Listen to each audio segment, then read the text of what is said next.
അല്ലാതെ എൻ്റെ അച്ഛനമ്മയും ചെയ്യുന്നതിന് അവരെനിക്ക് ജന്മം തന്നു എന്നുള്ളത് ഞാൻ ന്യായീകരിക്കാൻ നിൽക്കില്ല. അപ്പോൾ ഇവർ പറഞ്ഞ IFFKയിൽ മായ എന്താ പറയുന്നത്, ഇതിൽ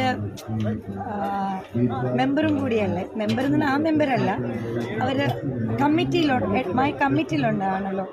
ഈ കമ്മിറ്റിയിലുണ്ടായിട്ട് കമ്മിറ്റിക്ക് എന്നെ കമ്മിറ്റിയിലുണ്ടെന്നേ ഉള്ളൂ. പക്ഷെ കമ്മിറ്റിക്ക് വേണ്ടി ഞാൻ ഒന്നും ചെയ്തിട്ടില്ല. കാരണം എന്നെ ഒരു ഇതിലും അവർ ഇൻക്ലൂഡിങ് എന്നെ എന്നല്ല, ഞങ്ങളെ കുറേ പേര് ഇൻക്ലൂഡിങ് ചെയ്യിപ്പിക്കുന്നില്ല. കാരണം ഞാൻ ഒരു പാർട്ടിയുടെയും വക്താവല്ല. ഞാൻ കോൺഗ്രസിൻ്റെ അല്ല, CPM-ൻ്റെ അല്ല, BJP-യുടെയും.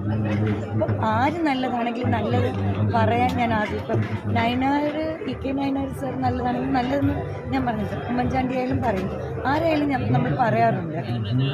പക്ഷെ അതുകൊണ്ട് ഒരു പാർട്ടിയുടെ ആളല്ലാത്തതുകൊണ്ട് ഇത്രയും നാളും ഫിലിം ഫെസ്റ്റിവൽ വരാത്ത പലവരെയും ഇവർ കമ്മിറ്റിയിൽ എടുത്തിട്ടുണ്ട്. അവരുടെ കമ്മിറ്റിയിൽ ഓടി നടക്കാനുണ്ട്. അതെന്താണെന്ന് മനസ്സിലാവുന്നില്ല. അപ്പം ഞാൻ പറഞ്ഞത് ഇപ്രാവശ്യം ഒരു ഓളവും ഇല്ല. 30ാമത്തെ IFFKയാണ്. ഒരു നല്ല സിനിമയാണ്. ഞാൻ പലരും മനസ്സിൽ അടക്കി വെക്കുന്നത് ഞാൻ പുറത്ത് പറഞ്ഞു. രാജാവ് നഗ്നനാണെങ്കിലും ആരെങ്കിലും ഒരാൾ പറയണം രാജാവ് നഗ്നനാണെന്ന്, എന്നാലേ രാജാവിന് രുചി ഉദിക്കുള്ളൂ. അപ്പോൾ ഇത് ഞാൻ പറയുന്നതിൽ എന്ത് മിസ്റ്റേക്കാണുള്ളത്? കാരണം ഇത് നമ്മൾ കാണുന്നത് എന്ത് ഓളമുണ്ട്, എന്ത് വൈബുണ്ട്.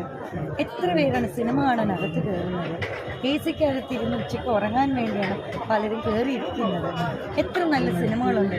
2015 വരെ ഇപ്പോൾ പ്രിയൻ സർ ചെയർമാനായിരുന്ന സമയത്ത് ഉമ്മൻചാണ്ടി സർക്കാരായിരുന്നു ഉണ്ടായിരുന്നത്. പ്രിയൻ സർ ഒരിക്കൽ കോൺഗ്രസ് അല്ലായിരുന്നു. സുരേഷ് കുമാർ ഒരിക്കൽ കോൺഗ്രസ് അല്ല. പക്ഷെ അവിടെ കോൺഗ്രസും CPM-ഉം BJP എല്ലാം കൂടി ചേർന്നാണ്. കാരണം ഒരു രാഷ്ട്രീയത്തിൻ്റെ കീഴിൽ ഒരിക്കലും ഒരു സിനിമയെ കൊണ്ടുവരുമ്പോഴാണ് ഇവിടെ നമുക്ക് സംസാരിക്കാൻ പറ്റാതാവുന്നത്. കാരണം ഒരു നല്ല സിനിമകൾ പോലും ഇപ്രാവശ്യമില്ല. ഞങ്ങൾ മുൻപൊക്കെ, കാരണം ഞാൻ ഇപ്പോഴല്ല IFFK കാണുന്നത്. IFFK കാണാൻ തുടങ്ങിയിട്ട് വർഷങ്ങളായി. കാരണം ഇപ്പം ഇവിടെ എത്ര ആമ്പിള്ളരും പെമ്പിള്ളരും വരുന്നത്, അവർ വരുന്ന സിനിമ കാണാനല്ല. ഇന്നിപ്പോൾ കുറച്ച് മുമ്പ് എൻ്റെ അടുത്ത് പറഞ്ഞതേ ഉള്ളൂ, ഞങ്ങൾ എൻ്റെ അടുത്ത് വരുന്ന സിനിമ കാണാൻ ഒന്നുമല്ല, ഫ്രണ്ട്സായിട്ട് ചുറ്റിക്ക് നടക്കാനും പുതിയ ഫ്രണ്ട്സുകളെ ഉണ്ടാക്കാനാണ്. ഓക്കെ, ആയിക്കോട്ടെ. അപ്പോൾ അതാണ് IFFK അല്ല. ഫിലിം കാർണിവൽ അല്ല, ഫിലിം ഫെസ്റ്റിവൽ പോലെ കാണണം. നമ്മുടെയൊക്കെ ലൈഫ് ചെറുതാണ്. ഞാൻ അതിനൊന്നും ഒരിക്കലും ഞാൻ കുറ്റപ്പെടുത്തില്ല.